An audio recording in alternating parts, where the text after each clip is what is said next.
nous prenons la direction d'Al-Quds où nous retrouvons la correspondante de Medi 1, Valérie Ferrand. Bonjour Valérie. Bonjour Sana et bonjour à tous les téléspectateurs. Alors Valérie, quelle est la situation dans la bande de Gaza ce matin ? Alors il faut comprendre que vous aviez 2 millions de personnes, des hommes, des femmes, des enfants qui viennent de passer une nuit à entendre les explosions très fortes des missiles israéliens et dans une ambiance que vous pouvez imaginer puisque par exemple Gaza il n'y a presque pas d'électricité la nuit. Donc on ne sait pas où ça explose, on ne sait pas ce qui se passe, c'est très difficile d'aller ensuite voir. Tout le monde est avec un peu des lampes de poche. Donc ça c'est le premier effet qui a aussi un impact psychologique au-delà des dégâts.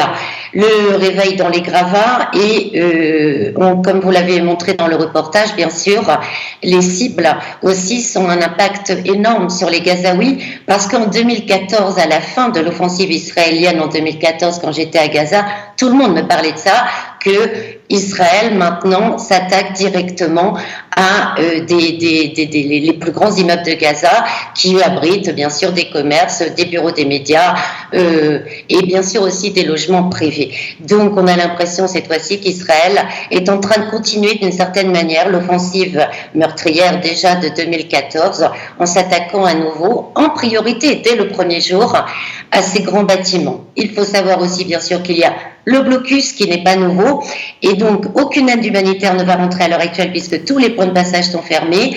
L'Agence des Nations Unies OCHA estime que la centrale électrique ne pourra plus fonctionner dès samedi. Ça veut dire que le système hospitalier qui est déjà très très éprouvé, notamment par la crise sanitaire avec le virus corona, va être peut-être au bord de l'explosion totale.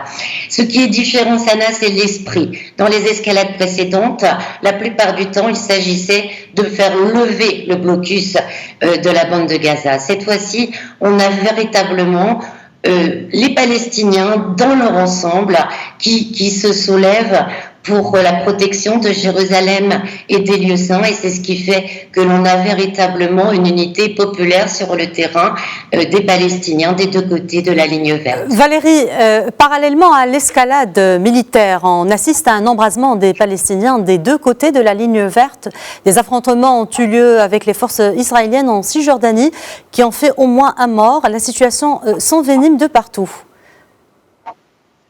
Oui, et ce qu'il faut vraiment noter, parce que c'est là que c'est important, comme je l'ai dit, c'est des deux côtés de la ligne verte.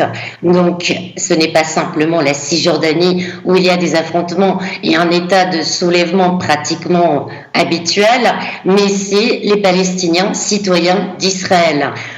On assiste depuis 3 jours à des manifestations énormes qui ont très souvent dégénéré en confrontation directe avec les soldats, les unités spéciales de la police envoyées sur place.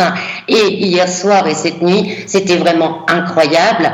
Il suffit de voir les images de Haïfa, de Saint-Jean d'Acre par exemple, où vous avez eu véritablement des jeunes prenant d'assaut des voitures de police, enfin tout ce qui représente le pouvoir central israélien. Et ces Palestiniens d'Israël, même s'ils sont citoyens d'Israël, font face à la même répression qu'en Cisjordanie occupée. Notons un exemple extrêmement grave, la ville de Lod en hébreu. Lyd a été placée sous état d'urgence. C'est là qu'un jeune homme de 23 ans, citoyen d'Israël, a été donc palestinien mais citoyen d'Israël, a été tué lundi lors des affrontements en marge des manifestations pour Jérusalem. Et donc Benjamin Netanyahu s'est même rendu sur place hier et c'est dans ce genre de situation où l'on voit véritablement le drapeau palestinien apparaître aussi bien à Gaza, en Cisjordanie, à Jérusalem où c'est le plus difficile que dans les villes, en Israël, dans les zones palestiniennes. Valérie Ferrand, merci. Je rappelle que vous êtes correspondante de Medi 1 à Al-Quds.